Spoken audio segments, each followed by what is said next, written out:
ED के अंदर से वेनम बाहर आता है और पुलिस ऑफिसर को खाने की कोशिश करता है, लेकिन ईडी वेनम को समझा बुझाकर कंट्रोल कर लेता है। जिसके बाद वेनम उसका मजाक उड़ाता है तो ईडी वेनम से कहता है तुम्हें मेरी रिस्पेक्ट करनी चाहिए क्योंकि मैं तुम्हारा होस्ट हूँ। इसके बाद हमें जेल का सीन दिखाया जाता है जहाँ क्लेटस से मिलने ईडी आता है और ईडी क्लेटस से पूछता है। तब क्लेटस ईडी से कहता है कि तुम्हें मेरे फैंस के लिए एक न्यूज को प्रिंट करनी होगी, इसके बदले मैं तुम्हें एक्सक्लूसिव इंटरव्यू दूंगा और इस इंटरव्यू में मैं तुम्हें अपनी सारी सीक्रेट बता दूंगा कि आखिर मैंने जितने भी मर्डर किए हैं उनके पीछे क्या राज है और उन सभी की डेड बॉडी कहाँ है। ईडी क्लेटस से पूछता है कि आखिर इस काम के लिए तुमने मुझे ही क्यों सिलेक्ट किया, इस न्यूज को प्रिंट करने के लिए और भी लोग हैं। जिस पर क्लेटस कहता है आई लाइक यू ईडी, और क्लेटस ईडी को वही न्यूज प्रिंट करने को कहता है जो कुछ दिन पहले फ्रांसिस ने पहले न्यूज़पेपर में पढ़ी थी। जब ईडी ये सुनकर जाने लगता है तभी क्लेटस उसे रोक लेता है और उसका ध्यान दीवार पर बने एक पेंटिंग पर पड़ती है जिसे क्लेटस ने बनाया था। ये पेंटिंग देखकर वेनम को समझ में आ जाता है। फिर ईडी जैसे ही जेल से बाहर आता है पुलिस ऑफिसर उससे पूछते हैं कि आखिर क्लेटस ने तुम्हें क्या बताया। ईडी उससे सारी बातें छुपाने लगता है और कहता है कि उसने मुझे अभी तक कुछ नहीं बताया और उसने मुझे एक जोक भी सुनाया, लेकिन मेरी इंक्वायरी उसी पर जारी है। ये बोलकर ईडी अपने बैग पर बैठकर वहाँ से निकल जाता है। नेक्स्ट सीन में हमें दिखाया जाता है कि वेनम ईडी की हेल्प करता है उस दीवार पर बने पेंटिंग को समझने के लिए। फिर वेनम एक बीच का पेंटिंग बनाकर ईडी को बताता है कि हो सकता है डेड बॉडी यहीं पर हो।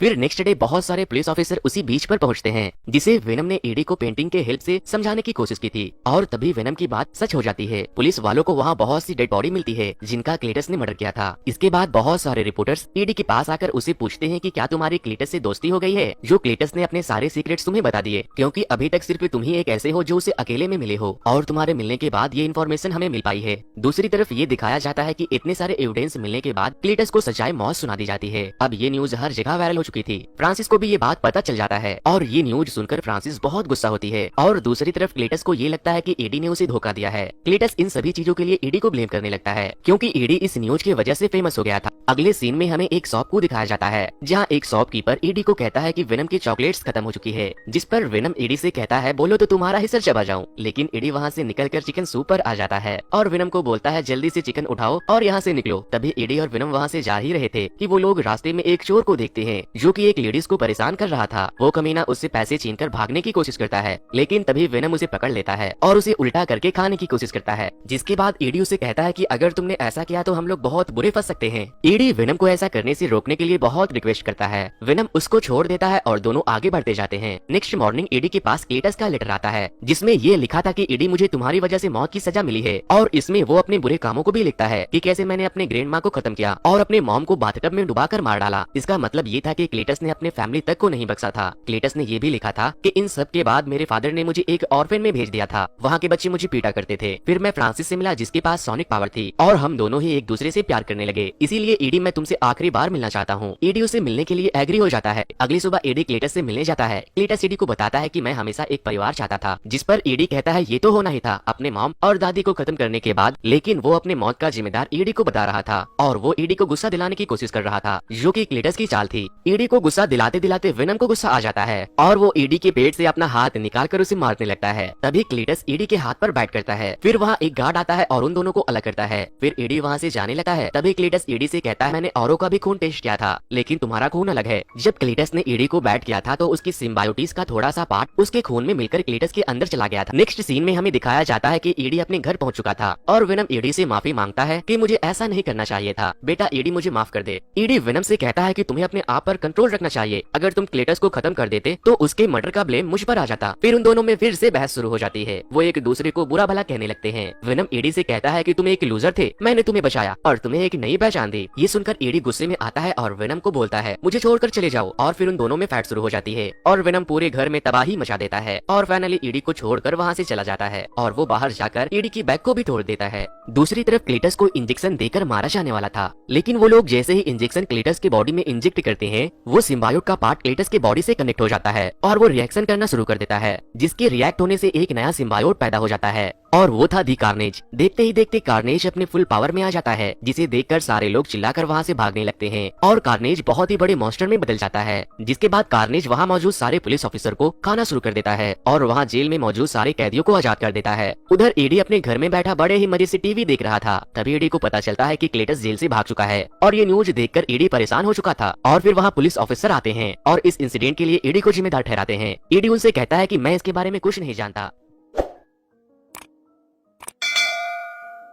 दूसरी तरफ हम वेनम को देखते हैं जो एक एक करके बॉडी चेंज कर रहा था क्योंकि उसे अपने हिसाब से परफेक्ट बॉडी नहीं मिल पा रही थी। फिर लास्ट में वो एक लड़की की बॉडी में इंटर करके एक हेलोइन पार्टी में चला जाता है जहाँ सभी लोग समझ रहे थे कि वेनम एक ही कॉस्ट्यूम पहने हुए है और वो काफी स्मार्ट लग रहा था। सभी लोग वेनम की तारीफ करने लगते हैं और उसके साथ सेल्फी लेने लगते हैं जिस पर वेनम खुद को रेस 3 का सलमान खान समझ रहा था। इसके बाद हम क्लीटस को एक रेड कलर के कार में जाते हुए देखते हैं। अब कार्नेज क्लीटस से बात करता है जिस तरह से ईडी वेनम से बात किया करता था। कार्नेज क्लीटस से कहता है अब दुनिया में सिर्फ एक ही सिम्बायोट है और वो है वेनम। अगर हम दोनों मिलकर वेनम को खत्म कर दे तो हम दोनों दुनिया पर राज कर सकते हैं। जिस पर क्लीटस कार्नेज से कहता है सबसे पहले हमें मेरे पार्टनर फ्रांसिस को बचाना होगा क्योंकि मैं उससे बहुत प्यार करता हूँ। इस बात पर कार्नेज एग्री हो जाता है और बोलता है ठीक है। और इधर पार्टी में वेनम खूब एंजॉय कर रहा था लेकिन वो ईडी को काफी मिस कर रहा था। ईडी क्लीटस के स्कूल पहुँचता है जहाँ पर क्लीटस को पहले दिखाया गया था। वहाँ पर ईडी को एक दीवार पर CK+FB लिखा हुआ दिखाई देता है। जिसके बाद ईडी पुलिस ऑफिसर को कॉल करके इन्फॉर्म करता है और कहता है मैं अब क्लीटस के स्कूल में हूँ जहाँ पर वो रहा करता था। और ईडी पुलिस ऑफिसर से पूछते हैं कि FB का क्या मतलब है तो वो ईडी को बताता है कि FB का मतलब फ्रांसिस बैरिसन है। जिसके बाद पुलिस ऑफिसर ईडी को बताते हैं कि वो मर चुकी है क्योंकि मैंने उसे गोली मारी थी। यहाँ पर पुलिस ऑफिसर को ये पता चलता है कि फ्रांसिस अभी भी जिंदा है और वो एक सीक्रेट जगह पर सेफ है। अब हम देखते हैं कि क्लीटस एक शॉप पर जाता है और शॉपकीपर को मारकर उसका लैपटॉप लेकर कार्नेज की पावर की हेल्प से पता लगाता है कि फ्रांसिस कहाँ पर है। नेक्स्ट सीन में हमें वो सीक्रेट जगह दिखाई जाती है जहाँ पर फ्रांसिस को रखा गया था। फिर वहाँ पर डॉक्टर फ्रांसिस के पास आती है और फ्रांसिस से कहती है कि तुम्हारा आशिक जेल को तबाह करके वहाँ से फरार हो गया है। और ये न्यूज सुनकर फ्रांसिस खुश हो जाती है। डॉक्टर फ्रांसिस से कहती है ज्यादा खुश होने की जरूरत नहीं है, वो यहाँ पर नहीं आ सकता। लेकिन तभी वहाँ पर जेल के अंदर क्लीटस आ पहुँचता है और कार्नेज अपने टेल से डॉक्टर का गला दबाकर मार देता है। जिसके बाद क्लीटस फ्रांसिस से कहता है कि मेरे नए दोस्त से मिलो और फिर कार्नेज फ्रांसिस को आजाद कर देता है। और फिर फ्रांसिस और क्लीटस एक दूसरे को किस करते हैं और फिर वहाँ मौजूद सारे डॉक्टर और स्टाफ मेंबर को मारकर वहाँ से भाग जाते हैं। वो दोनों वहाँ से अपने फेवरेट रेड कार को लेकर निकलते हैं लेकिन पुलिस वाले उसका पीछा करने लगते हैं। वैसे दोस्तों मूवी के क्लाइमेक्स को एक्सप्लेन करने से पहले मैं आप लोगों से एक रिक्वेस्ट करना चाहूंगा। यार आप लोग मेरे वीडियोस में व्यूज तो मिलियन में दे देते हो बट चैनल को सब्सक्राइब आप में से बहुत ही कम लोगों ने किया है जो कि बहुत ही बुरी बात है। यार आज तो सब्सक्राइब कर ही दो और कोशिश करो कि आज इस वीडियो के थ्रू मुझे 5 के लाइक्स और 100 के सब्सक्राइबर तो मिल ही जाए। तो गाइस आप अभी इस वीडियो को पॉज करके मेरे चैनल को जरूर से सब्सक्राइब कर लो। अपने पीछे पुलिस को देखकर कार्नेज क्लीटस की हेल्प करता है और वो सारे पुलिस वाले की कार को उठा उठाकर फेंकने लगता है लेकिन पुलिस वाले हेलीकॉप्टर से भी उनके ऊपर फायर कर देते हैं। ये देखकर फ्रांसिस अपने सोनिक पावर का यूज करके उन्हें वहाँ से भगा देती है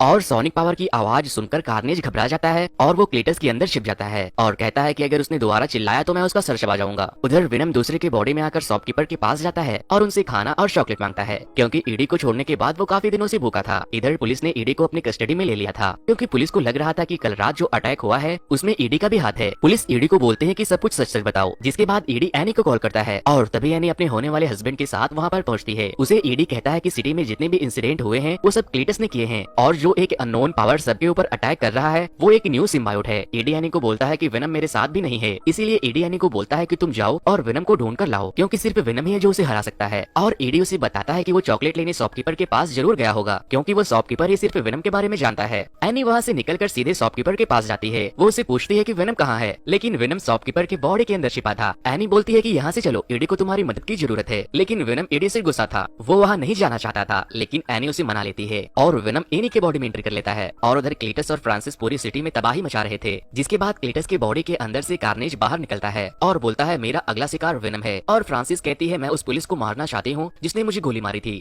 नेक्स्ट सीन में हम देखते हैं कि एनी एडी से मिलने आई होती है। तभी एडी पूछता है कि वेनम कहाँ है। वेनम एनी के बॉडी से निकलता है और बोलता है हाय छोटू। एनी वेनम को एडी की बॉडी में इंटर करने को कहती है लेकिन वेनम एडी को बोलता है कि पहले मुझसे माफी मांगो। एडी वेनम को सॉरी बोलता है जिसके बाद वेनम एडी में फिर से इंटर कर लेता है और वो दीवार तोड़कर वहाँ से भाग जाता है। दूसरी तरफ उस पुलिस ऑफिसर को क्लीटस ने पकड़ लिया था जिसने फ्रांसिस की आंख में गोली मारी थी। और इधर फ्रांसिस एडी के घर जाती है जहाँ पर उसे एनी की फोटो और एक रिंग मिलती है जिससे कि वो समझ जाती है कि एडी को पकड़ने के लिए उसे एनी को पकड़ना होगा। और उसके बाद वो एनी को किडनैप कर लेती है और उसके होने वाले हस्बैंड को बोलती है कि एडी को जाकर बता देना कि क्लीटस एक एक करके सबको मार देगा। नेक्स्ट सीन में हमें सिटी का सीन दिखाया जाता है जहाँ पर एडी को ढूंढ रहा था। तभी उसे एनी के हस्बैंड का कॉल आता है और वो सारी बातें उसे बताता है। अब अगले सीन में हम देखते हैं कि फ्रांसिस वेडिंग गाउन पहनकर क्लीटस के पास आ रही थी और कार्नेज ने पुलिस ऑफिसर और एनी को पकड़ा हुआ था। तभी वहाँ ईडी आता है और वेनम भी निकल आता है। वेनम को देखकर कार्नेज भी बाहर आता है लेकिन कार्नेज को देखकर वेनम वापस से ईडी के अंदर छुप जाता है। ये देखकर ईडी बेचारा भी घबरा जाता है और वेनम को बोलता है बाहर निकलो। तभी वेनम ईडी से कहता है छोटू ये तो लाल वाला है, मुझे इतनी जल्दी नहीं मरना। ईडी वेनम को कहता है तुम इन दोनों को खा जाना, मैं तुम्हें मना नहीं करूंगा लेकिन हाँ फादर को छोड़ देना। ये सुनकर वेनम फिर से बाहर आ जाता है। फिर कार्नेज और वेनम आमने सामने होते हैं। तभी फ्रांसिस सोनिक पावर यूज करती है जिसकी वजह से कार्नेज फ्रांसिस को उठाकर फेंक देता है